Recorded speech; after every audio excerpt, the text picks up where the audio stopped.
আমি দুটো খবর করে দিতে চাই আপনাদের আজীবনের জন্য। আমার হুজুররা ইন্তেকাল করেছেন আশুরা দিবসে।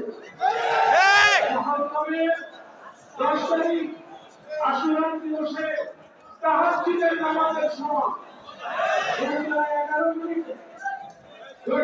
মিনিটে তাহাজ্জুদের সময় আশুরা দিবসে ইন্তেকাল করেছেন। তিনি ছিলেন আহলে বাইত প্রেমিক, নবী প্রেমিক, যে কারণে তার সুযোগ্য সন্তানের নামও তার সত্য পিতা পীরে মরহুম আবু জাফর মুহাম্মদ সালেহ রাহমাতুল্লাহ আলাইহি হুসাইন লিখেছেন।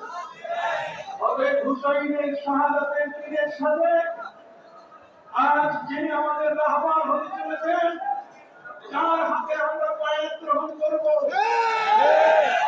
ইসলামের প্রধান বায়াত গ্রহণ করার কার্যকতায় কোরআন এবং হাদিসের মধ্যে নির্দেশ আছে।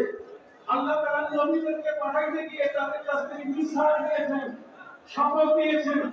আর আমার নবী সাল্লাল্লাহু আলাইহি সাল্লামের কাছে সাহাবায়ে কিরাম বায়াত করেছেন, বায়ানা আলা শাহাদাতি লা ইলাহা ইল্লাল্লাহ। অতএব শাহাদাতে লা ইলাহা ইল্লাল্লাহ করে বায়াত দেওয়া হয়েছে। আব্দুল শরীফ রাদিয়াল্লাহু আনহু সাহাবায়ে কিরাম বলেন, এই বায়াত হচ্ছে আপনি বসে নেন, ভালো করে বসে নেন, ভালো করে বসে নেন। গাছের নিচে নবী যেমন বায়াত দিয়েছেন হুদায়বিয়ার সময়ে, আমরা আজকে আমাদের যোগ্য উত্তরসূরি, যিনি আমাদের পীরে মুর্শিদ খলিফা, তার হাতে আমরা আজকে বায়াত দিব। আপনারা সবাই রাজি আছেন?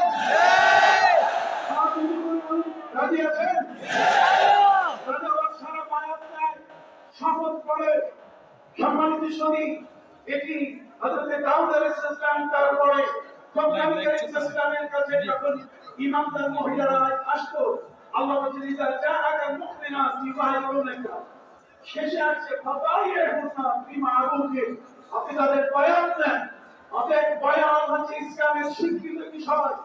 নবী করিম সাল্লাল্লাহু আলাইহি ওয়াসাল্লাম বলেন, যারা বায়াত নেয় নাই কোনো অলির হাতে, মাতা মিদাতান জাহিলিয়াতান, তারা সে জাহিলি যুগের মৃত্যুবরণ করবে। এত বিশাল আয়োজন, সারা পৃথিবীর একটি শ্রেষ্ঠ দরবার, আমরা এই দরবারকে সারা পৃথিবীতে পৌঁছে দিতে চাই। আলোচনা সংক্ষেপ করার জন্য বলা হয়েছে। সেদিন কথাটি মনে পড়ে, শাহ হস্তে হুসাইন, শাহ হস্তে হুসাইন, বাদশাহ হস্তে হুসাইন, ধীর হস্তে হুসাইন, ধীরে পানা হস্তে হুসাইন। অতএব হুসাইন এখন আমাদের মাথার মুকুট। তার হাতে আমরা বায়াত দেব। আর আসলে আন্তিমত আসলে আমরা সেই কষ্টটি অনুভব করবো। শাহাদাতে কারবালার পাশাপাশি আমাদের হুজুর কেদার এই পৃথিবী থেকে যাওয়া।